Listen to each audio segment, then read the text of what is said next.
Buenas, Todo bien, profe, ¿y usted? ¿todo bien?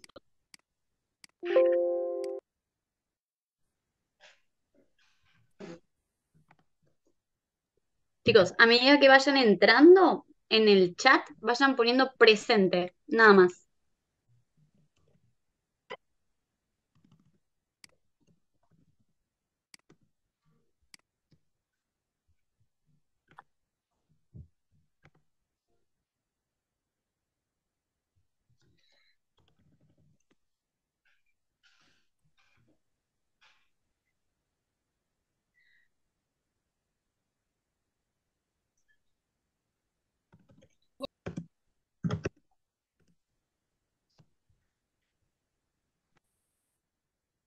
Disculpen la demora, me avisaron de Bedelia que ellos nos admiten el Zoom desde allá y bueno, tenían 6 Zooms hoy en simultáneo y demoraron un ratito ellos en admitirnos a todos.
Bueno, chicos, a mí parece que hay ya varios, están todos admitidos. Voy a ir compartiendo pantalla, ¿sí? La idea de esto es hacerlo un poco dinámico, ¿sí? Así que voy a ir haciendo algunas preguntas como para que este último tirón del día pase más ameno. ¿Sí? Me avisan cuando vean pantalla.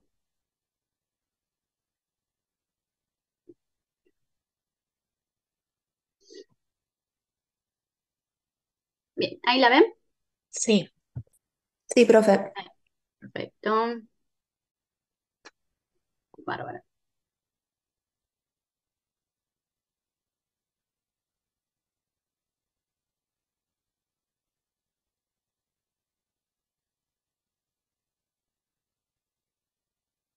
Bien, para los últimos que estuvieron llegando, les pido que pongan nomás presente en el chat y listo. Bueno, chicos, para los que no me conocen, mi nombre es María Victoria Lisa. Lisa es mi apellido, soy médica clínica y lo que vamos a ver hoy es síndrome anímico, ¿sí? En la medida en que haya preguntas y demás, me cortan, no hay ningún problema. Pero bueno, es un tema que ya han visto varias veces, siempre hay algo nuevo para conocer de este síndrome, así que nada, cada vez que uno lo lee aprende algo nuevo, la verdad que es así. Bien,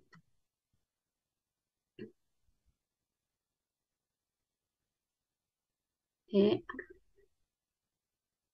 ¿ven el cursor o no se ve? Sí, se ve. Sí, se ve. ¿Cuál es el objetivo del día de hoy? Que ustedes reconozcan los constituyentes del síndrome anímico, su importancia epidemiológica, sus motivos de consulta, la forma de presentación clínica, el examen físico a partir de la sospecha clínica y a fin de permitir la comprensión de los procesos fisiopatológicos y clínicos, integrándolos hacia la atención primaria de la salud. ¿Sí? Para eso vamos a arrancar con esta situación problema, que es Rodolfo, de 65 años, que padece diabetes e hipertensión arterial. Desde que enviudó, consume medicamentos para el dolor, para sus articulaciones, en forma diaria y consulta a la guardia del hospital Cuyen por mareos, falta de aire. Y Blas, que es el médico de guardia, lo recibe, lo interroga, le realiza un examen físico, encontrándolo pálido, taquicárdico e hipotenso. Ante su sospecha diagnóstica, le indica estudios pertinentes. ¿Problemas identifican en esta situación?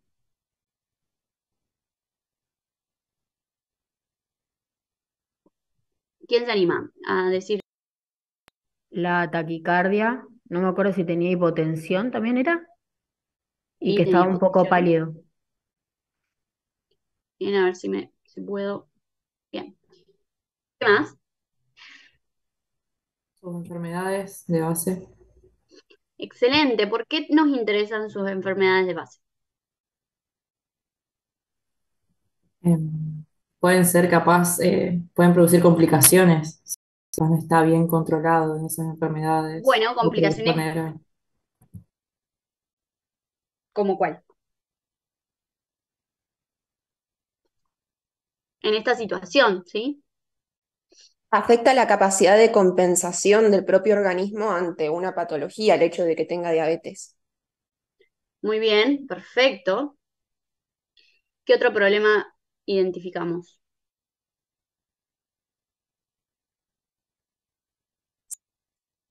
La Se falta de encuentra aire y el pálido, mareo. tiene mareo y falta de aire. Bien, perfecto. Básicamente es un paciente de 65 años con comorbilidades, principalmente cardiovasculares, que desde que enviudó, que sería como otro problema, otra situación de duelo que está viviendo el paciente, ¿sí? Es decir, le genera, probablemente esté en una situación de tensión emocional y demás, ¿sí? Que consume medicamentos para el dolor, ¿como cuáles? ¿Qué medicamentos para el dolor conocen? Opioides y AINES. Bueno, opioides, ¿cuáles más? Algo Tramadol. más, Los primer AINES. Ay, escalón, vamos a primer escalón del tratamiento del dolor. Los AINES. antiinflamatorios. AINES, muy bien, antiinflamatorios no esteroides y esteroides también, ¿sí? Mucha gente que consulta a la guardia y se le coloca, por ejemplo, una dexametasona intramuscular, ¿sí? Y de repente uno se da cuenta en la historia que hace 3 meses viene recibiendo cada 1 o 2 semanas corticoides, ¿sí?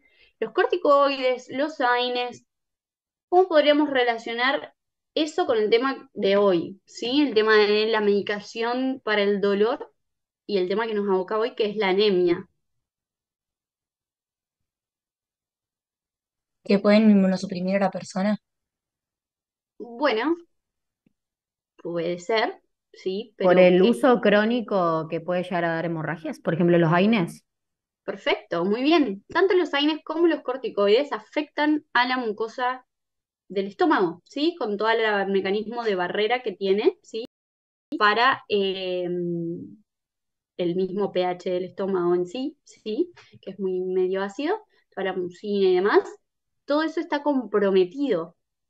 Y son pacientes que hacen gastritis erosiva que puede evolucionar a una úlcera, que puede dar justamente pérdidas sanguíneas, por ejemplo. ¿Se entiende eso? Sí. Perdón, Entonces, consulta a la Profe. guardia. ¿Cómo? perdón, profe, pero no debería tener algún tipo de cuadro de náusea, acidez o dolor de estomacal. Bien, no lo sabemos. Él, fijémonos que está bastante afectado. Generalmente las personas que toman AINES de forma crónica y tienen una gastritis erosiva, tienen un dolor abdominal, toman protectores gástricos y jamás consultan, nunca se va a enterar. Y no puede ser que no tenga una hematemesis clara o una pirosis o un dolor abdominal epigástrico que le cause tanta afección como para consultar por eso, pero no lo sabemos. En eso está en Blas, en que Blas haga una buena anamnesis sistémica también, ¿sí? Lo vamos a preguntar, por supuesto que vamos a preguntar por ese otro tipo de síntomas. Él consulta Perfecto. porque, ¿qué es lo que tiene? Sindrómicamente el paciente, ¿qué tiene?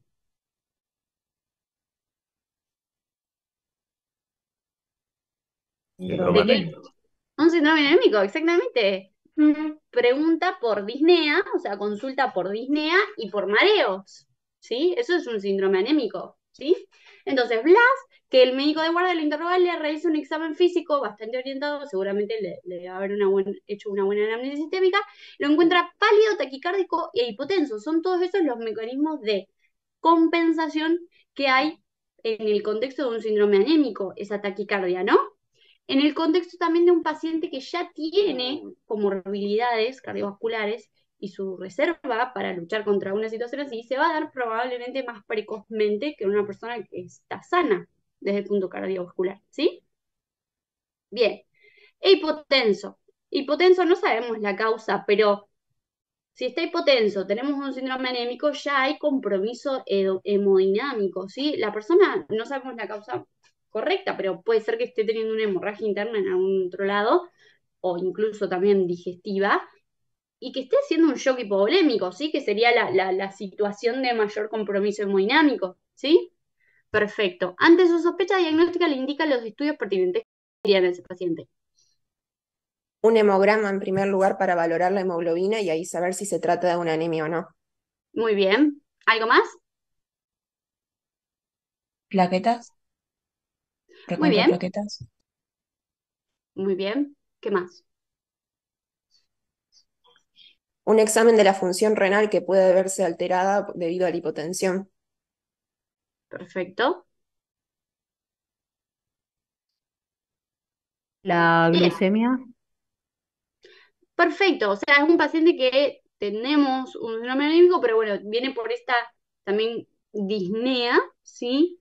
Eh, Cualquier situación puede ser que lo esté descompensando, ¿sí? Puede ser una anemia crónica que ahora evolucionó con una insuficiencia cardíaca y además está cursando una neumonía y lo está terminando de descompensar, o puede ser en sí el síndrome anémico, ¿sí? Perfecto. Bueno, muy bien, chicos. La idea era hacer un poquito de ejercicio, así disparábamos el tema. ¿Cómo vamos a definir anemia, entonces? Estrictamente hablando, anemia la definimos como una disminución de la concentración de hemoglobina por debajo del segundo desvío estándar respecto de la media para la edad, sexo, hábitat y estado fisiológico. ¿Por qué hábitat? ¿Por qué dice hábitat? ¿No es porque la gente que vive en altura se modifican también los valores y se adaptan a Bien, por ejemplo, diferentes? tiene que ver por la altura, tiene que ver por los alimentación de esa región, ¿sí? Em, Distintas, por ejemplo, las talasemias se dan más en el Mediterráneo, ¿sí? Entonces, eso esas son alteraciones genéticas que podrían predisponer de acuerdo a al hábitat. Por eso también tiene que ver esta cuestión. Nos interesa también el hábitat por todo esto, ¿sí? Y justamente las personas que viven en altura, es decir, cada 1000 metros sobre el nivel del mar, aumenta 1,5 más o menos gramos por decilitro la hemoglobina. ¿Y estado fisiológico por qué? porque nos interesaría el estado fisiológico. El embarazo. Por ejemplo, el embarazo. Muy bien. Que son distintas situaciones en donde por ahí los valores son un poco más permisivos, por así decirlo. También se puede definir como una masa de eritrocitos insuficiente para transportar el oxígeno. ¿Alguien tiene una pregunta? Perdón. ¿O algún aporte? Bien. Definida como una masa de eritrocitos insuficiente para transportar el oxígeno. ¿Que cómo lo vamos a ver reflejado en nuestro laboratorio? Con una hemoglobina, con el valor de hemoglobina, que por convención, digamos, la Organización Mundial de la Salud incluso propone menor a 3 en el hombre y menor a 12 en la mujer, gramos por decilitro. El hematocrito menor a 40 en el hombre y menor a 36% en la mujer. Y por el recuento de glóbulos rojos. Pero tengan en cuenta que eso puede estar normal. Todos esos valores, sobre todo el de los glóbulos rojos, podrían llegar a estar normales, ¿sí? El síndrome anémico van a ser entonces el conjunto de signos y síntomas ocasionados por estos valores de hemoglobina inferiores a los de referencia, ¿sí? Todo esto es su recorrido a lo largo de la carrera para lograr identificar hoy un síndrome anémico, ¿sí? Piel y mucosas tiene que ver mucho lo que tiene que ver con la formación, ¿sí? De ese tejido conjuntivo y de la preservación de la piel y las mucosas. En abdomen, la parte de alimentación y, por ejemplo, la biodisponibilidad del hierro y demás. Signos vitales en trabajo y tiempo libre. Y en ser humano y su medio tienen que haber visto tejido sanguíneo normal. Y hoy están en el ciclo de prevención, que es el de injuria y defensa de tercer año, ¿sí? En cuanto a la epidemiología de la anemia, por distintos estudios de la Organización Mundial de la Salud, se sabe que más o menos un tercio de la población mundial sufre de anemia, ¿sí? Se cree que el 35% de mujeres y 20% de hombres pueden padecerla, principalmente, obviamente, predominio de mujeres, y el 50% de los casos es debido a deficiencia de hierro. La mayor prevalencia se da en niños pequeños y en mujeres de edad fértil. Fíjense, esos son gráficos de la Sociedad Argentina de Hematología, ¿sí? 2021, en donde vemos que depende mucho de la región en la que estemos, ¿sí? Todo lo que tenga que ver con lugares con menor acceso, o sea, con inseguridad alimentaria, por así decirlo, o menor nivel socioeconómico, se asocian a mayor prevalencia de anemia, ¿sí? ¿Cuáles pueden ser las causas de anemia? Hay tres mecanismos básicos, ¿sí? Está la disminución de la producción medular, ¿sí? Por una enfermedad propia de la médula, ¿sí? Por ejemplo, una insuficiencia medular que puede ser primaria o secundaria, adquirida o congénita, si se quiere decir. Carencia de nutrientes, hormonas necesarias para la producción de los elementos de la sangre y de los eritrocitos en sí. Puede verse, por otro lado, al aumento de la destrucción de los glóbulos rojos o a pérdidas hemáticas, que pueden ser evidentes o silentes. En cuanto a la anamnesis, hay que tener siempre en cuenta que la anemia no es per se una enfermedad, es la presentación clínica de otra enfermedad de base. Es decir, una persona no puede decir, yo soy anémico. No, esa persona tiene que tener una enfermedad que explique por qué tiene anemia, ¿sí? Lo que importa es esa causa, que siempre se tiene que estudiar. Entonces, por todos los motivos también que dijimos hoy, vamos a preguntar por el lugar de procedencia, los antecedentes personales, médicos y quirúrgicos porque bueno, puede ser en el contexto de, no sé, de una resección intestinal que dé origen a una enfermedad malabsortiva. En cuanto a la alimentación, bueno, por supuesto que las personas con alimentación vegana o que consuman menos alimentos con alta biodisponibilidad del hierro podrían predisponerlos. Y alimentación en general, ¿sí? No todas las anemias tienen que ver con la deficiencia de hierro, ¿sí? Sino con la deficiencia de otras vitaminas, principalmente B12 y ácido fólico. La ocupación, los hábitos tóxicos, el etilismo, el tabaquismo, sobre todo también por estas cuestiones, son todos factores de riesgo que también producen erosión a nivel del estómago. Síntomas renales, ¿por qué síntomas renales? Porque sabemos que las personas con enfermedad renal crónica, por ejemplo, tienen déficit de eritropoyetina, que es una de las hormonas que también puede ocasionar justamente anemia en estos pacientes. Los antecedentes familiares, por ejemplo, las talasemias u otras hemoglobinopatías, el antecedente de drogas, hábitos sexuales. ¿Alguien Hola, tiene el micrófono prendido? hola. ¿Sí? ¿Quién habla? Decime que... Le pueden avisar a no sé quién está hablando. Ah, ¿qué tal? ¿Cómo estás? Sí. Irene. Profe, fíjate si la podés silenciar vos. A ver. Ajá. Sí, me silencié yo también si querés. Bien, ahí estamos. Genial. Espero que... Ahí le voy a preguntar si quiere que la dismute. Bien, excelente, gracias. El ciclo menstrual, ¿sí? Sabemos que las mujeres principalmente el mayor la principal causa en la mujer en edad fértil son los ciclos menstruales, la hipermenorrea, la metrorragia, y las transfusiones y los cambios de color en la piel, porque, por ejemplo, hay algunas anemias que tienen que ver con hemólisis, eso puede provocar cambios en la piel, en la coloración de la piel, a ictericia, por ejemplo, ¿sí? Además de que después hay otras enfermedades virales, otras enfermedades infecciosas que ustedes conocen, que puede generar hemólisis por distintos mecanismos, ¿sí? Por eso también tiene que ver todo lo que es drogas, hábitos sexuales, etc. ¿Cuáles son las manifestaciones clínicas del síndrome anémico? Van a depender principalmente de la magnitud del descenso de glóbulos rojos, ¿sí? En general hablamos que menor a 7 gramos por decilitro de hemoglobina, chicos, siempre hay síntomas, siempre hay algún síntoma. Los mecanismos de compensación, ¿sí? Puede ser que este paciente, por ejemplo, refirió, bueno, mareos, pero el examen físico estaba taquicárdico, ¿sí? Que el motivo de consulta sea, me siento con astenia y tengo palpitaciones, por ejemplo, ¿sí?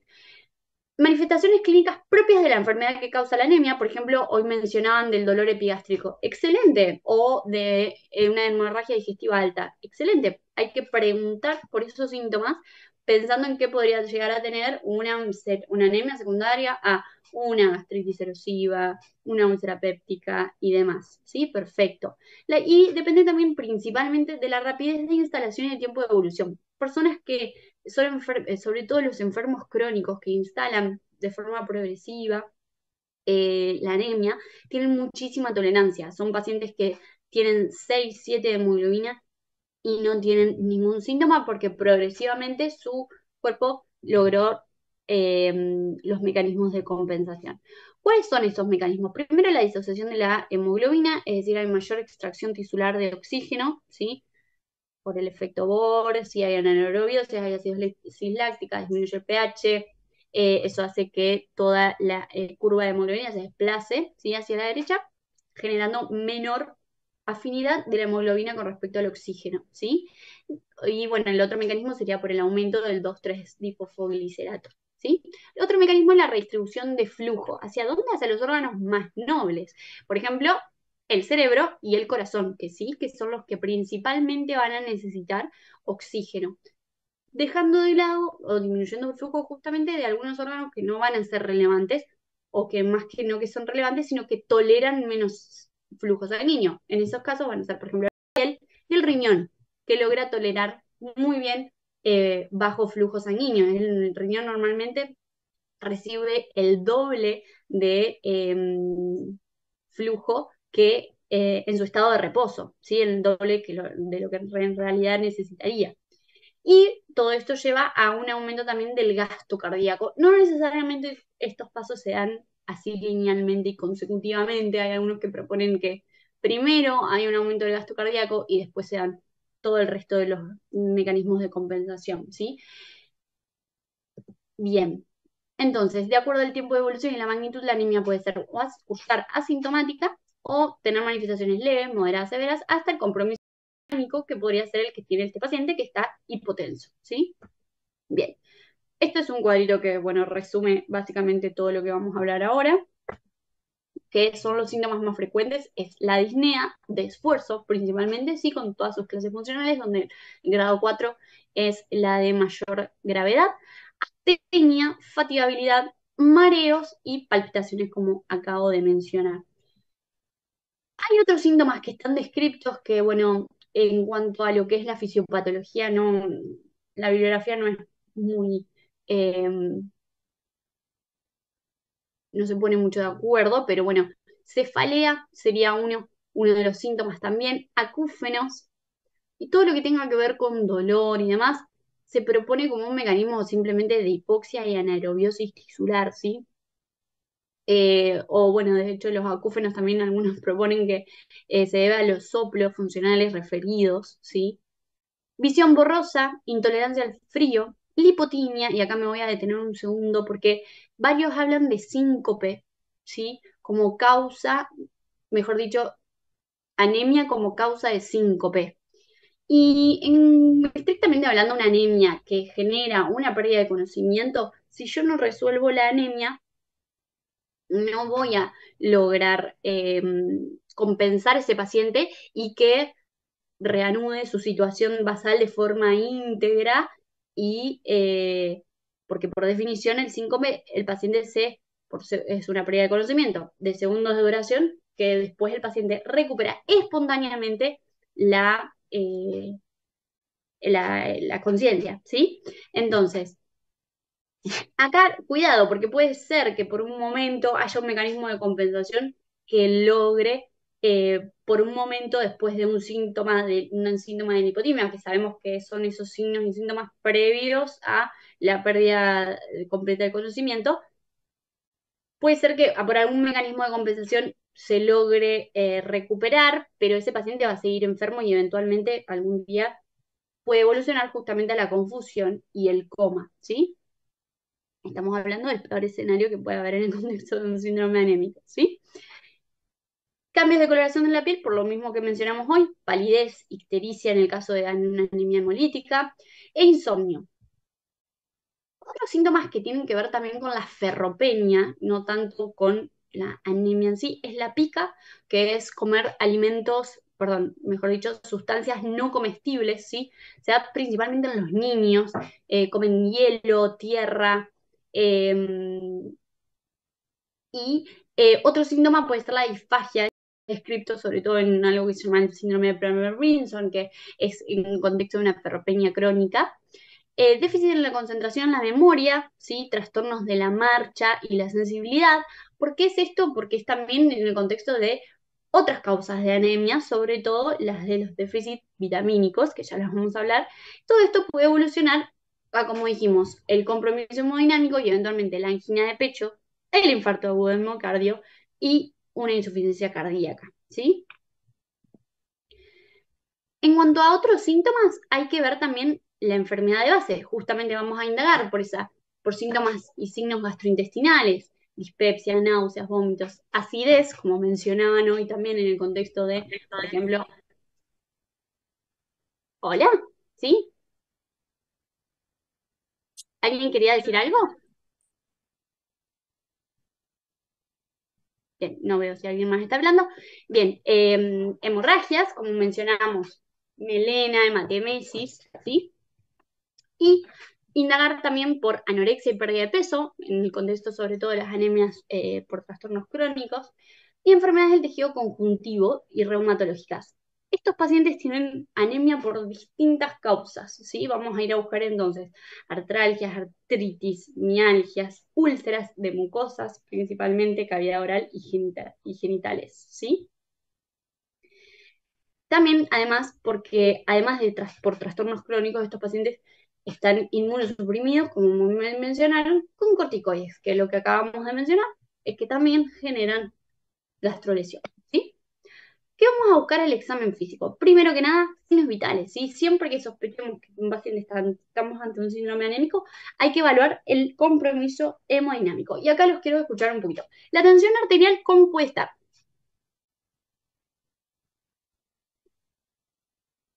El valor de Puede tensión arterial. hipertensa, Hipertermia, elevado. Bueno, Hipotenso puede ser por una hemorragia también. bien. Acá vamos a ir a dos cosas. La presión puede estar normal, sí, puede ser que esté un poquito más elevada de lo habitual por estar compensando el cuadro, pero en general o va a estar o normal o baja, ¿sí? En el caso de la hipotensión, si es una anemia secundaria a una hemorragia aguda, sobre todo, o bueno, o crónica que se convirtió, se exacerbó en algún momento, o simplemente crónica que ya está generando demasiado compromiso hemodinámico, puede dar la hipotensión, pero cualquier anemia de cualquier tipo, el paciente puede tener hipotensión, ¿sí? Sobre todo cuando hay una situación que lo descompense, por ejemplo, un estado de deshidratación asociado, ¿sí? Hizo, no sé, un cuadro en el contexto de una anemia con un valor de 7, bueno, puede estar hipotenso también, sobre todo con valores menores de hemoglobina, ¿sí? La frecuencia cardíaca, ¿cómo estaría? Aumentada.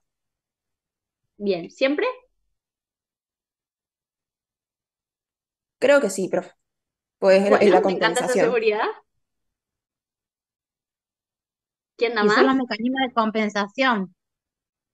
Bien, muy bien. Entonces, en algún momento va a estar taquicárdico el paciente, pero cuando hay tal claudicación de todos estos sistemas de compensación, puede estar incluso débil el pulso y eh, puede estar bradicárdico el paciente. Esto en el peor de los casos, ¿sí? En general, evoluciona como con taquicardia, evoluciona después con un pulso, porque al principio es un pulso bien saltón, ¿sí? Bien vigoroso. Después cuando va avanzando, y si dejamos también la libre evolución en un shock, ¿sí?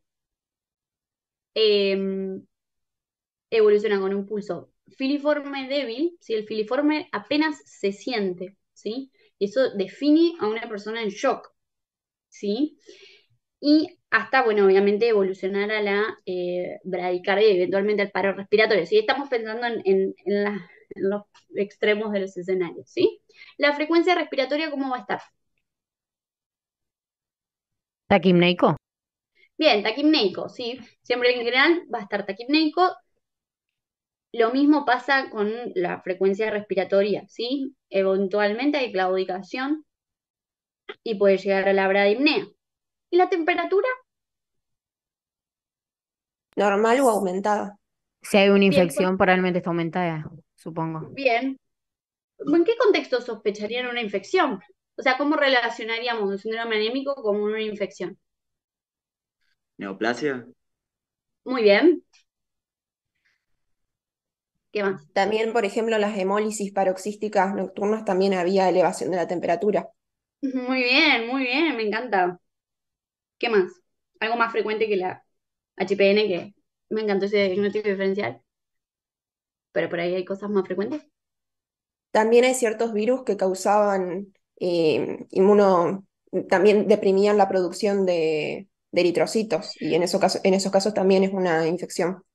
Bien, pensemos en pacientes, por ejemplo, HIV, pacientes que están cursando y una infección subaguda crónica, como por ejemplo una endocarditis. Pacientes que tienen una infección por virus o bacterias que causan hemólisis por distintos mecanismos, ¿sí? Entonces, la temperatura, los signos vitales nos va también a orientar a esa causa, ¿sí? Muy bien. No, quería ver, porque hay algunos que mencionan que está hipotérmico. La hipotermia va también a depender de la causa y el mecanismo, la capacidad de compensación que tenga el paciente y demás, ¿sí? Pero bueno, muy bien sus diagnósticos. Entonces, al examen físico vamos a ver palidez por todo esto que acaban de mencionar, principalmente en los sacos conjuntivales, ver las facies del paciente, como vimos, facies, si está ictérico, si está, pareciera, por ejemplo, la segunda foto, un paciente crónicamente enfermo, ¿sí? Consuntivo, ¿sí? Que esté cursando además, sea todo esto en el contexto de un síndrome constitucional, o, por ejemplo, acá el resto de estos dos pacientes, que sea, por ejemplo, el contexto de un síndrome de Cushing, ¿sí? Con con un hipercortisolismo, con todos los efectos que ya sabemos que mencionamos previamente, o un hipotiroidismo, ¿sí? Como causa endocrina de anemia. Así que, bien. Vamos a continuar después del examen físico, siempre tenemos que ver piel y faneras. Principalmente pelo y uñas, ¿sí? Pueden tener alopecia y las uñas, ese signo es típico de la concavidad superior de la uña que se llama coiloniquia, ¿sí? La sequedad de piel también es una causa. A nivel del cuello tenemos que evaluar siempre lengua, labios, ver siempre queilitis, glositis. Todos estos en realidad varios se mezclan, todo lo que tiene que ver con piel y faneras, con déficit nutricional, ya sea de hierro, de vitaminas, no tanto por la anemia per se. Al examen físico de tórax y cardiovascular, vamos a buscar básicamente, chicos, signos de insuficiencia cardíaca, ¿sí? Principalmente R3, soplos, bueno, y teniendo en cuenta los pacientes con válvulas mecánicas o buscando esas causas de base, por ejemplo, ¿por qué? Porque la anemia, en el contexto, por ejemplo, de endocarditis, es muy frecuente, ¿sí? Todo lo que tenga que ver con esa enfermedad, buscando algo que esté desencadenando a una descompensación de ese paciente, ¿sí? Y el signo de Kragen tenemos a nivel del tórax, que ¿qué es? El El dolor dolor. al apretar en el esternón debido a Perfecto, a la infiltración perfusión medular. del esternón. Excelente, muy bien. Y habla de infiltración medular, ¿sí? Sobre todo en el contexto de las leucemias. Perfecto. A nivel físico abdominal, básicamente vamos a ir en busca de visceromegalias, principalmente hepatoesplenomegalia, y tumoraciones, ¿sí? Ahí dice, bueno, acá pusieron colon. Sobre todo, por ejemplo, hablábamos de como causa de anemia los sangrados silentes, ¿sí? Además de todo lo que conocemos de las hemorragias digestivas altas, existen las bajas y, por ejemplo, un tumor de colon derecho es típico que se presente también como un síndrome anémico. Entonces vamos a ir a palpar tumoraciones que pueden provenir tanto de intestino, de riñón y demás. El examen físico neurológico. Bueno, ahí dice parestesias de manos y pies. Parestesia sería más que nada un síntoma y general lo refiere el paciente. Pero hay que evaluar tanto sensibilidad, reflejos y la marcha. ¿Esto por qué? Principalmente lo que tenga que ver con déficit de vitamina B12, ¿sí?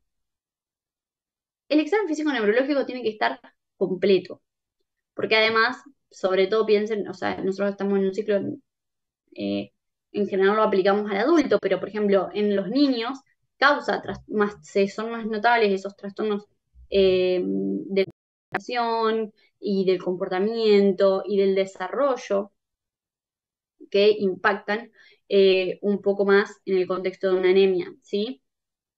Entonces el examen físico tiene que ser, neurológico tiene que ser completo.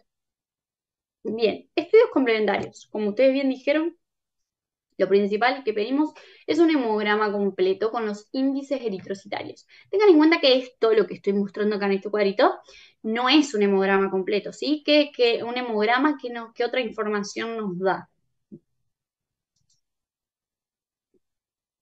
La serie blanca y plaquetas. Exactamente, la serie blanca, o sea, tenemos las tres series, ¿sí? Entonces, las tres líneas celulares, mejor dicho, ¿sí? Entonces, lo que nos importa más que nada para a los fines de estudiar una anemia es esta parte del hemograma en donde nos hablaba de estos tres parámetros que nosotros mencionamos al principio, que es hemoglobina, hematocrito y los índices eritrocitarios que nos va a permitir clasificar la anemia. Acá se suman además los reticulocitos. ¿Qué son los reticulocitos? Células Las formas linfócitos. tempranas de los eritrocitos. Bien, son glóbulos rojos inmaduros que en general cuando hay una médula ósea que puede responder ante la situación de anemia, va a estar aumentada, ¿sí? O por lo menos normal, ¿sí? Perfecto. Entonces, tenemos valores de hemoglobina. Estos chicos, dos me preguntan, ¿qué rango? ¿De 12 a 16 o de 13 a 17? Bien, propónganse una bibliografía, apréndanse una unidad de concentración y listo. ¿Sí? Por convención son los valores que aprendimos al principio. En el hombre 13, menor a 13, y en la mujer menor a 12. El concepto también es de que los hombres y las mujeres en general difieren, ¿sí? En cuanto a esos valores. El hematocrito menor a 45 y menor a 36 en la mujer, el porcentaje de reticulocitos, que por ahí el recuento absoluto es aún mejor, y ahí tenemos los índices eritrocitarios, que son el volumen corpuscular, la hemoglobina corpuscular media o celular media, la concentración de hemoglobina y el AD. ¿Qué es el AD?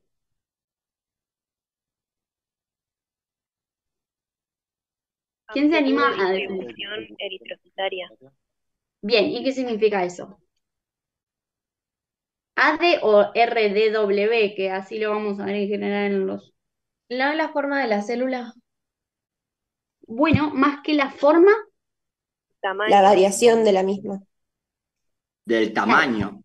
claro, nos habla de cuál homogéneo es el tamaño de la población de eritrocitos, ¿sí? Es decir, nos habla también de que no hay variabilidad en ese tamaño, ¿sí? Normalmente está entre 12 a 14%, ¿sí? Perfecto, pero es un porcentaje. Y ahora vamos a ver cómo lo aplicamos. Cuando me pase la pantalla. Ahí estamos. Bien, entonces, de acuerdo a estas alteraciones en estos índices, vamos a poder definir anemias microcíticas, normocíticas y macrocíticas, de acuerdo al volumen corpuscular medio, normocrómicas, hipocrómicas e hipercrómicas. Estos son, bueno, cada uno de los valores. El volumen corpuscular, el tamaño promedio de la población, va entre 80 a 100 femtolitros. La hemoglobina celular media, la cantidad de hemoglobina que hay en cada eritrocito, de 30 a 32 picogramos, en general se expresa en picogramos, y la concentración media de hemoglobina corpuscular es relativa a la hemoglobina intracelular y tiene mucho que ver con la forma del eritrocito. ¿Qué otro estudio complementario podemos pedir para caracterizar las anemias? Es un frotis de sangre periférica.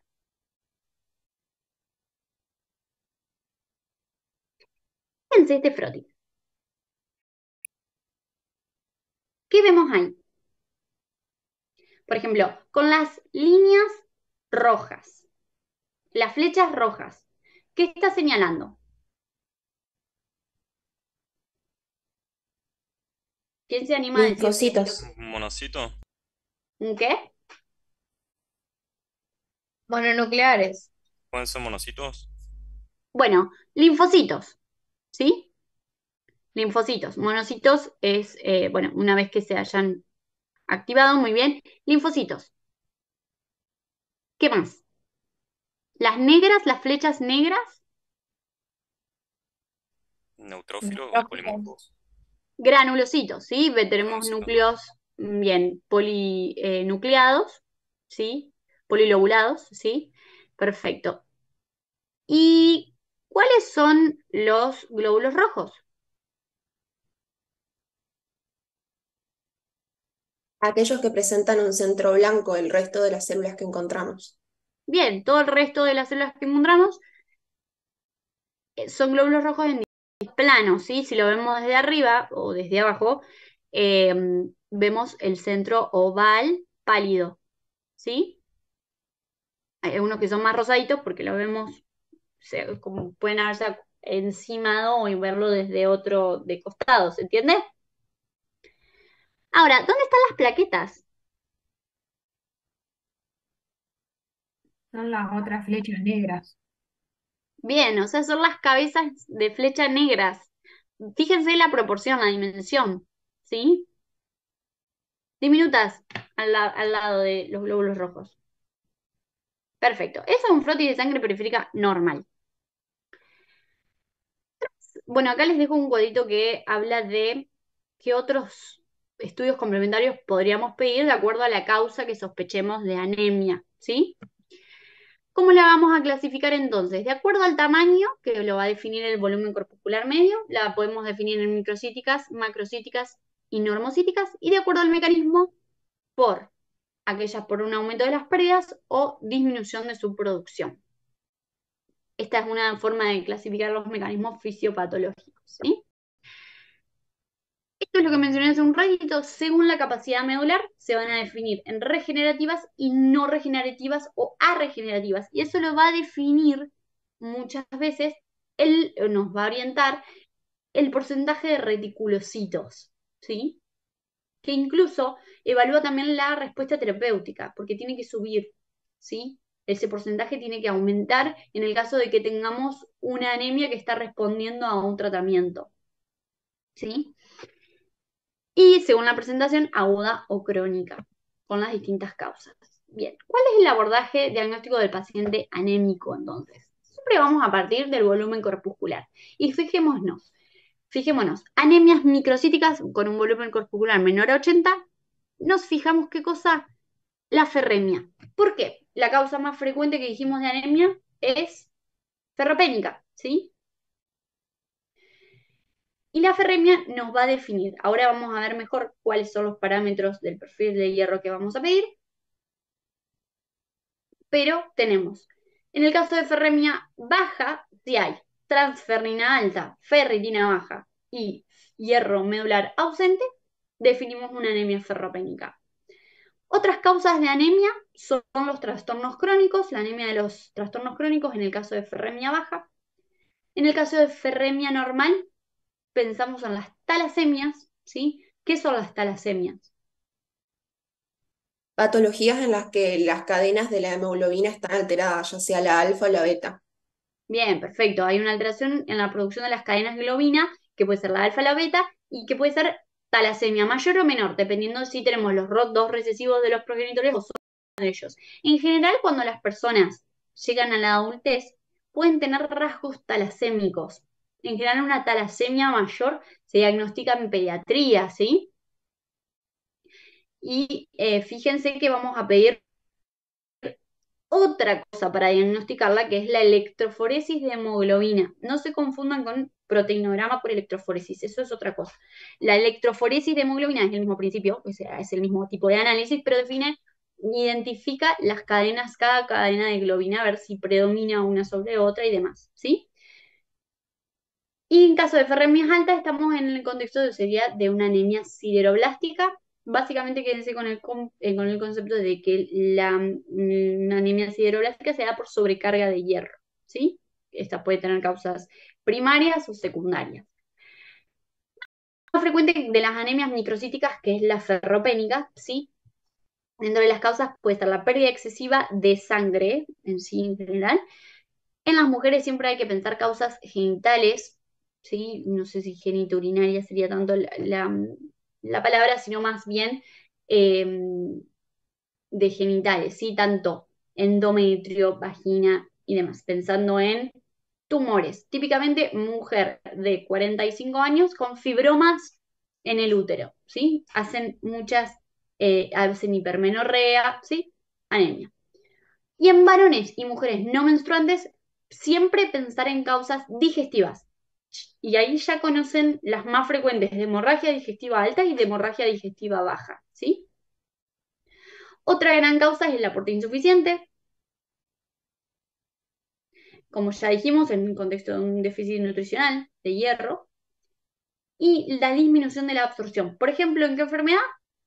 Enfermedad celíaca, ¿sí? La enfermedad celíaca hay compromiso de duodeno, principalmente, que es un lugar donde se absorbe el hierro, por ejemplo, que puede cursar además con otros déficits nutricionales.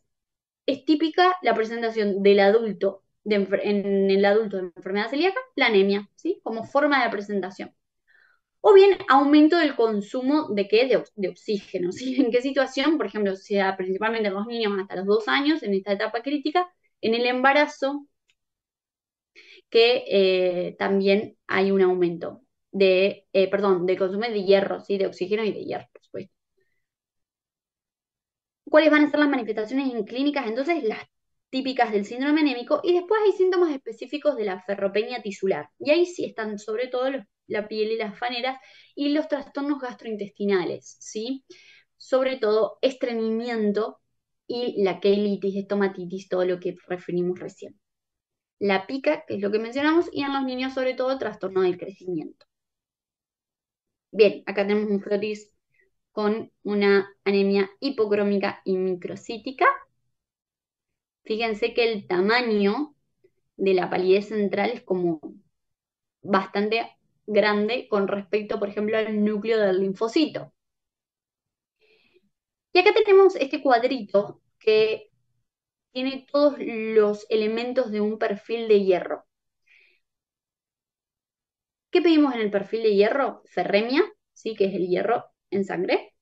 El índice de saturación de transferrina, la ferritina y el hierro en médula ósea. Eso sería en el contexto de hacer una punción y aspiración y biopsia de la médula ósea, ¿sí? Pero primero que nada tenemos los índices eritrocitarios y agregamos el AD como para sumar el diagnóstico diferencial. Vamos a ir uno por uno. Por ejemplo, en la anemia ferropénica tenemos un volumen corpuscular medio disminuido, ¿sí? Les dejo este cuadrito para hacer otros diagnósticos diferenciales, pero principalmente la anemia ferropénica tenemos que saber caracterizarla bien. El volumen está disminuido, es decir, una anemia microcítica. El amplio de distribución eritrocitaria está muy aumentado. ¿Por qué es eso?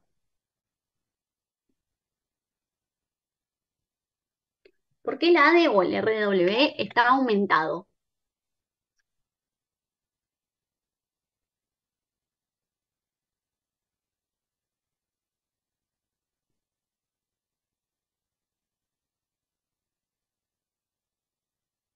¿Alguien se anima? La verdad que no sé, profe, pero tiro como posibilidad por el A tiempo ver, de me vida de encanta. el tiempo de vida de algunos eritrocitos, que algunos conservan la forma normal, el tamaño normal, lo siento, y después el resto sí estén alterados debido a la ferropenia. Bueno, bueno, gran intento, me gusta, pero es principalmente porque las ferropenias se instalan de forma progresiva. Y tomo igual lo que acabas de decir, porque tiene que ver con la vida media del eritrocito. Hay algunos eritrocitos que hoy empezaron con tal disponibilidad de hierro. Y a medida que, por ejemplo, si tengo una hemorragia, voy perdiendo más sangre, voy perdiendo más hierro, y las próximas poblaciones de eritrocitos estén más pequeñas. Entonces, todos los tamaños de los eritrocitos van a variar. Ahí el AD está muy aumentado, ¿sí? Lo mismo pasa en las anemias de los trastornos crónicos. Son patologías que se dan de forma progresiva y en general, si no se tratan, empeoran. Las poblaciones tienen distintos tamaños. La talasemia menor, fíjense que es un defecto genético en donde la población, todos los eritrocitos que se formen van a tener el mismo tamaño, ¿sí? Ese es el concepto que quiero que tengan. Entonces el AD es normal. ¿Se entendió? En el Sí, caso de profe. la... Bien, en la anemia ferropénica vamos a continuar, son muy hipocrómicas. La ferremia, que es el hierro en sangre, está muy disminuida. El índice de saturación de transferrina, que es la proteína transportadora de hierro, está menor al 16%. Es decir, esta transferrina está poco saturada, tiene poco hierro eh, asociado, ¿sí? Porque no tiene hierro que transportar. Eso está disminuido. La ferritina habla del depósito de hierro, es la proteína que en donde se deposita el hierro. Y ahí está muy disminuida. Y junto con la ferritina y la punción y la biopsia de médula ósea es lo que nos define con mayor, de forma fidedigna la escasez de hierro, ¿sí? Los depósitos de hierro. Bien, vamos a las anemias normocíticas normocrómicas. Estos tienen un volumen corpuscular normal, ¿sí? Y acá nos vamos a fijar entonces en los reticulocitos, ¿sí? Para definir si son regenerativas o arregenerativas. Los reticulocitos están elevados principalmente en situaciones de hemólisis y posterior a las hemorragias, en donde la médula ósea está preservada y puede seguir y responder, digamos, a esas situaciones. En cambio, de acuerdo si los reticulocitos están normales o bajos, tenemos que definir, si estamos en torno a un paciente crónicamente enfermo, vamos a definir las causas típicas de la anemia de los trastornos crónicos. Y si, de acuerdo a la enfermedad, de acuerdo a la ferremia, está normal, alta o baja, tenemos otro abordaje diagnóstico. Fíjense que sospechando una aplasia, una mielodisplasia o una mielotisis, la mielotisis y el infiltrado celular de la médula ósea, por ejemplo, por una carcinomatosis ósea, ¿sí? Que desplaza a las células madre progenitoras. Los síndromes mielodisplásicos es justamente la displasia de alguna de las líneas celulares que pueden evolucionar hacia una leucemia, y la aplasia, que puede ser primaria o secundaria, que es cuando la médula en general hay compromiso también de, bueno, en cualquiera de ellas, en cualquiera de esas causas, hay compromiso de otras líneas celulares también. Y hay que hacer un examen de médula ósea, ¿sí? Y la ferremia va a estar normal o incluso alta, porque ahora ya vamos a ver cuáles son los mecanismos que están involucrados en los trastornos crónicos y en estas situaciones. En las enfermedades crónicas, las anemias de las enfermedades crónicas son muy frecuentes, ¿sí?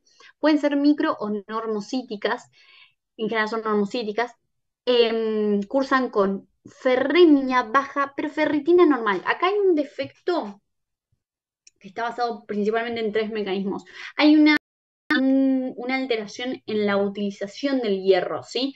Hay depósitos de hierro, hay hierro disponible, pero se deposita y queda ahí. No hay flujo de hierro para su utilización, ¿sí? Hay un defecto en ese paso. Además, tienen una disminución de la vida media de los eritrocitos, ¿sí? Los pacientes enfermos crónicos. Y la otra causa es un déficit relativo de tropoyetina. Básicamente, la anemia de las enfermedades crónicas es un síndrome inflamatorio, o sea, es una típica expresión de citoquinas inflamatorias que están bloqueando una correcta producción medular, ¿sí?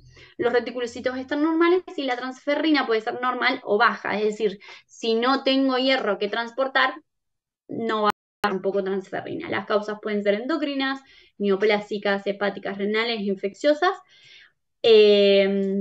principalmente las insuficiencias renales y hepáticas, y bueno, como causa endocrina podríamos también mencionar, por ejemplo, el hipotiroidismo, que lo mencionamos hace un ratito, las causas infecciosas, por ejemplo, en el contexto de una infección subaguda o crónica, como mencionamos la endocarditis, por ejemplo, o la tuberculosis, sí, que ustedes también tanto la han visto en esta área, son también causas de anemia normo-normo. Las otras son las anemias hemolíticas. Este cuadrito se los dejo para que lo analicen tranquilos. Em, Básicamente se clasifican en intracorpusculares o intravasculares y extravasculares, y extracorpusculares, perdón, de acuerdo a si el defecto está en el eritrocito o es externo al eritrocito. Y también les dejo para que sepan qué otros estudios se podrían llegar a pedir en ese contexto, sobre todo el LDH y la hemoglobina, la aptoglobina. Y fíjense también la bilirrubina total indirecta en el contexto de las hemólisis extravasculares. En contexto de hemólisis, chicos, es muy importante el frotis, ¿sí? Fíjense que en general son eritrocitos con distintas formas, con distintos tamaños, ¿sí? Hay, por ejemplo, en el contexto de una hemólisis microangiopática puede haber esquistocitos, ¿sí? En determinadas anemias típicas, por ejemplo, la drepanocitosis, hay o anemia de las células falciformes que se llaman, tienen una forma así de halo con unas espículas, Semilunas. ¿sí? Sí, pueden ser semilunas, estaba buscando otro nombre en mi cabeza que ya me va a salir. Pueden ser semilunares, pero bueno, son típicamente también se llaman drepanocitos, tienen como esa espícula. Y bueno, ¿De os, profe, puede ser? de os, esa palabra estaba buscando muy bien, de os, perfecto. Y nos va a dar muchas formas, ¿sí? El frotis, nos va a aportar mucho. El volumen corpuscular medio mayor a 100 nos va a definir a las anemias macrocíticas. Y acá vamos a definir dos grupos, las megaloblásticas y no megaloblásticas. Toda anemia megaloblástica es macrocítica, pero no toda anemia macrocítica es megaloblástica. Acá no solamente vamos a tener en el hemograma el índice eritrocitario del volumen corpuscular medio, además tenemos que ver el eritrocito. Sí, todo esto en el laboratorio, sí que nos lo va a informar, o el hematólogo, que nos va a informar en el frotis, por ejemplo, cuál es la forma del eritrocito, que tienen forma oval, ¿sí? En general se correlaciona con volúmenes corpusculares mayor a 115, ¿sí? Un volumen corpuscular muy alto, en general se trata de anemias megaloblásticas. ¿Y qué causas vamos a tener? La vitamina B12, los ácidos fólicos, el disminuido, el ácido fólico disminuido sobre todo, sí, en el contexto entonces de estos dos déficits, nos va a dar anemias macrocíticas y megaloblásticas, ¿sí? En el caso del déficit de vitamina B12, conocemos la anemia perniciosa, ¿qué es? ¿Alguien sabe? El déficit de B12. Bien, ¿pero por qué? ¿Qué pasa en la Por anemia perniciosa? Por intrínseco de gastrectomía origen. puede ser, por ejemplo. Bien, eso es otra causa de déficit de B12, pero en la anemia perniciosa en sí, ¿qué ocurre? Hay déficit de No hay factor déficit intrínseco. intrínseco. Bien, es genera una gastritis erosiva autoinmune con un déficit de factor intrínseco, que es lo que permite la absorción de la vitamina B12. ¿Sí? Perfecto. Entonces, puede causar ese déficit. Y el déficit de folatos es principalmente mal absortivo y también se asocia al alcoholismo, porque el alcohol, chicos, el etilismo, actúa además por dos mecanismos. Uno, porque el paciente etilista de jerarquía no come, tiene déficit nutricional, es decir, en vez de desayunar, almorzar, cenar, toma alcohol. Y por otro lado, bueno, en realidad es multifactorial, ¿sí? Porque por otro lado, el mismo alcohol genera gastrolesión, tiene tendencia a gastritis erosiva hemorragia. Y además, un paciente, si es etilista y tiene además compromiso hepático con una cirrosis, por ejemplo, tiene varices esofígicas. Tenemos una causa más de pérdida hemática. No nos va a dar una macrocítica, estoy mencionando ahora otras causas, digamos, que ocasionan anemia en el paciente etilista. Eh, pero esa es otra de las causas, una anemia ferropénica, por ejemplo. Y además, en el caso o en el paciente alcohólico con una anemia macrocítica, es el déficit de folatos, porque hace además el alcohol una inhibición directa de la metilación del ácido fólico, ¿sí? Entonces es multifactorial en este caso la causa. Y los folatos, la reserva del organismo de folatos es corta, o sea, solo reservamos por 3 o 4 meses. Por eso, además, en las embarazadas es muy importante esta suplementación. En cambio, el déficit de vitamina B12 es más crónico, ¿sí? Porque nuestras reservas logran mantener por 3 años, 3 a 6 años, ¿sí? Las reservas de B12. Otra causa de anemia macrocítica, en ausencia de megaloblastos, es decir, no son anemias macrocíticas megaloblásticas, son solo macrocíticas, tenemos que ver entonces los reticulocitos. En el caso de hemorragia aguda, sobre todo, o hemólisis, ¿sí? ¿Por qué? Porque nos da también nos puede dar como una pseudo macrocitosis, porque también los reticulocitos son más grandes que el eritrocito maduro normal. Y en caso de reticulocitos normales, la causa sería el hipotiroidismo, el alcoholismo, por también lo que acabo de mencionar, y las hepatopatías. Bien. Si avanzamos, ahí está. Bueno, esto es lo que acabo de mencionar en cuanto a lo que es el déficit de vitamina B12 y folatos. Hay un fallo de la modulación nuclear, es decir, acá hay fallo de síntesis de ADN. Entonces, vamos a tener defectos en general asociados de otras líneas celulares también. Estos pacientes tienen bicitopenias o pancitopenias, ¿sí? Tienen un volumen corpuscular muy alto, la LDH está alta. ¿Y por qué es eso? Porque la anemia en este caso es por dos mecanismos. Uno, porque por este déficit esta disminución de la síntesis de ADN de cualquier línea celular. Y por otro lado, porque hacen hemólisis. Son grandes esos eritrocitos y se hemolizan en donde principalmente en vaso. ¿Sí? El vaso los toma como eritrocitos deformes y son fagocitados, disminuyendo su tiempo de vida media y liberando el contenido de todas esas células, por ejemplo, la LDH, que se da en el contexto de otras hemólisis también, el aumento, ¿sí? Se asocia a estas cosas que mencionamos, los antecedentes quirúrgicos, la malnutrición, la desnutrición, el alcoholismo, la anemia perniciosa, el embarazo, ¿sí? Por su alto consumo, y da complicaciones neurológicas, ¿sí? Principalmente en B12 está lo que es la marcha tabética, ¿sí? Que en realidad es una degeneración subaguda del cordón posterior de la médula, ¿sí? Que lo que hace es un déficit propioceptivo principalmente, ¿sí? Em, y demencia es otra de las cosas. De hecho, está la demencia de Wernicke, ¿sí? Que se asocia, por ejemplo, en estos déficits nutricionales de B12 sobre todo.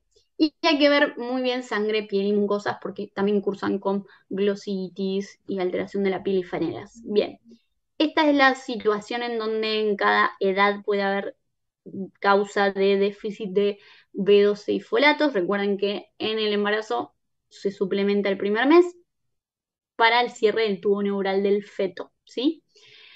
Fíjense que la causa por aporte insuficiente es la principal o aumento de la demanda. Todas estas son las manifestaciones clínicas de una anemia megaloblástica, ¿sí? Algunas ya, varias las mencionamos, y les dejo este algoritmo de estudio de anemias que es de acuerdo a el volumen corpuscular, el ADE, ¿sí?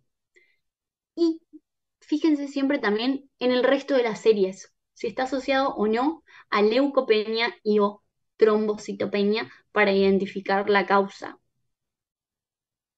Y bueno, básicamente chicos, para cerrar, el síndrome anémico es muy frecuente, hay gran cantidad de causas y mecanismos de compensación, los síntomas y los signos son variados, reflejan la hemodinamia y el diagnóstico debe ser rápido con tratamiento oportuno para prevenir complicaciones. Ustedes están en un ciclo de prevención. ¿Se les ocurre alguna forma, alguna medida de salud pública que podría existir para combatir este problema que es de salud pública, en realidad del déficit nutricional de hierro, por ejemplo?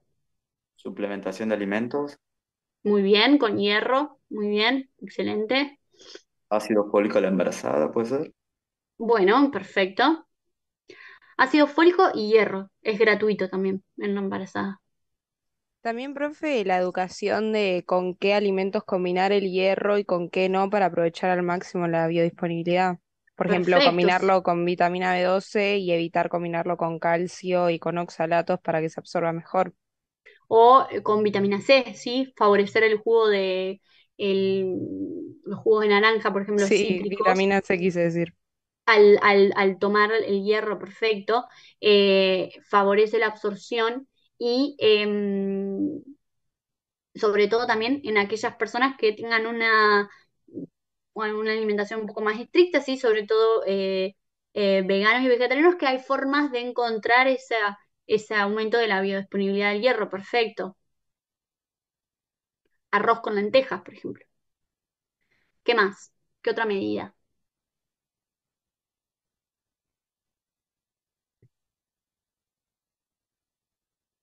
Bien, todavía no pasaron por cuarto año, los entiendo, pero el clampeo tardío del cordón umbilical al momento del alumbramiento, ¿sí? En el parto, demostró que esos segundos, demorar los segundos para el clampeo, también evita sobre todo este déficit en la primera infancia, sobre todo, ¿sí? En el neonato.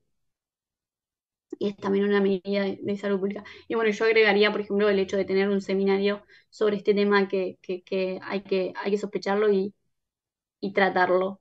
Así que bueno, chicos, nada más por hoy. ¿Alguien tiene alguna duda, algún aporte? A mí me quedó una duda, profe. No entendí bien por qué en la ferropénica está aumentado el ADE. Bien, el ADE es el amplio de distribución eritrocitario. ¿Sí? Es el amplio de distribución eritrocitario.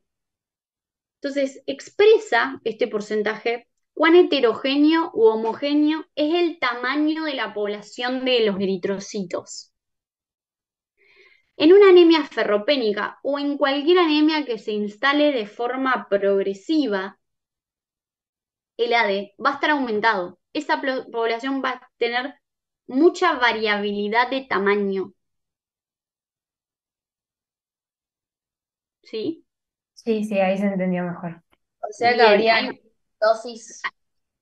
hay eritrocitos que tienen un BCM de 80, otros de 70, bueno, no creo que haya tal variabilidad, tanto no, pero por ejemplo que haya de de 75, haya de 70, haya de 65, haya de 68, ¿sí? Y que cada tamaño sea distinto. El A de ahí está aumentado. ¿Por qué pasa eso? Porque la anemia ferropénica se instaló generalmente de forma progresiva. Cada vez la persona, si no se trató nunca, va a ir perdiendo más hierro. Sí, a ver Cuando si. la ferropenia es muy temprana, todavía puede ser que la edad esté incluso normal, porque va a seguir la misma población eritrocitaria. El concepto que tienen que tener es que los trastornos en general genéticos, por ejemplo en la talasemia menor, o los trastornos en la médula en sí de origen de la célula madre, va principalmente genético, ¿sí? Porque los adquiridos en general siempre van a tener una de aumentado, ¿sí? Por ejemplo, en los trastornos congénitos, enzimopatía, hemoglobinopatías y demás, todos los eritrocitos salen defectuosos. Bueno, no le digamos defectuosos, digámosle con distinto tamaño, ¿sí? Con el mismo tamaño, porque todos tienen el defecto ya en su ADN. La célula madre ya va a generar eritrocitos de ese tamaño. El ADE es normal, no hay variabilidad de tamaño, ¿sí? Sí, gracias, profe. Bien. Profe, ¿y por qué en el caso de todos estos trastornos crónicos se va a dar esta variabilidad en el tamaño? ¿Porque va a ir habiendo recambio y se van a ir formando de diferente forma o por qué es? Claro, exacto. Ay, pensemos también en lo que mencioné de los mecanismos, vos decías en en las anemias inflamatorias, sobre todo los trastornos crónicos, por ejemplo. Sí, sí, esa o la ferropénica que dijimos que se instalaba de forma crónica.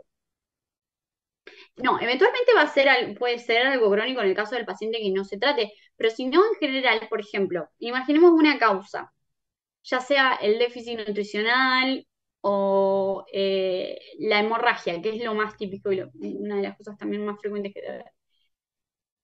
Vos empezaste, el paciente tenía tal hierro, tal ferremia o sideremia, tal depósito, bien, estaba todo bien, su mucosa gástrica estaba impecable, y de repente, aine, gastritis erosiva, empieza a sangrar de forma silente, él no se da cuenta, pierde sangre y así hierro. Recuerden que el punto es que hay una reutilización de hierro, el organismo es muy sabio para reutilizar los depósitos de hierro, ¿sí? Justamente. Entonces, si yo lo pierdo a eso, por vía digestiva en este caso, ¿sí? Que va a tener el paciente melena, ¿sí? Bien, va a tener sangre en la materia fecal. Si yo lo pierdo, o hematemesis, como quieran, si yo lo pierdo, el depósito cada vez va disminuyendo, pero en el medio, mientras tanto, se siguen generando glóbulos rojos, que al principio en mi basal empezaron con un buen depósito, buena disponibilidad de hierro, pude formar glóbulos rojos, la médula ósea hizo glóbulos rojos de un BCM de 80, todos perfectos. Y a medida que se fueron agotando esos depósitos de hierro, porque seguí sangrando y nadie le trató esa causa, tengo menos hierro es una médula que genera cada vez más pequeños glóbulos rojos. Recordemos que la vida media es de 120 días. Dependiendo de la mayor o menor disponibilidad de hierro, van a convivir distintas poblaciones de eritrocitos, que todas van a tener distintos tamaños, ¿sí? Sí, muchas gracias. Bien, entonces, en general las causas que se instalan de forma progresiva van a dar origen a esto, a una de aumentado. Hay mucha variabilidad de tamaño, ¿sí? El talasémico, que su mamá tiene la talasemia, que la mamá de su mamá tenía el rasgo talasémico, siempre nació, siempre se sintetizó con un volumen corporal de 70 porque no puede hacer otra cosa, ¿sí? Esa célula, esa médula ósea, todas tienen ese defecto. Entonces la edad es normal, no hay variabilidad de tamaño, ¿sí? Bueno, chicos, si no hay más Una dudas, pregunta. sí. ¿Hay alguna explicación fisiológica de cómo funciona la pica o por qué se da? Sabes que yo la busqué varias veces y no encuentro exactamente. Yo creo que es una conducta también de desnutrición. Claro. No logré encontrar en ningún lado una explicación fisiopatológica de la pica. La verdad es que no hay bibliografía que me haya evacuado esa duda, pero sí, es una muy Bien, buena pregunta. Yo creo que tiene que ver con la desnutrición, con la malnutrición. perfecto. Em, Como debe ser como alguna expresión, para mí es como una expresión de hambre, pero no, es como esa tendencia a buscar cosas no comestibles, ¿sí? Bien, perfecto. Gracias. No de nada. Si alguien algún día encuentra alguna causa fisiopatológica que la comparta, porque realmente no me cierra. Había algunas cosas, pero no me convencen mucho.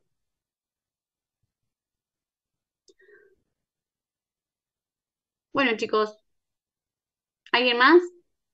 ¿Dudas? ¿Aportes?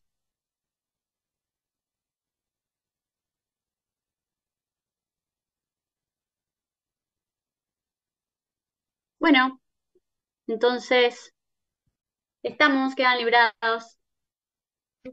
Muchas Gracias, gracias, Dios. profe. Gracias, profe. No, de Gracias, nada. profe. Chao, chao.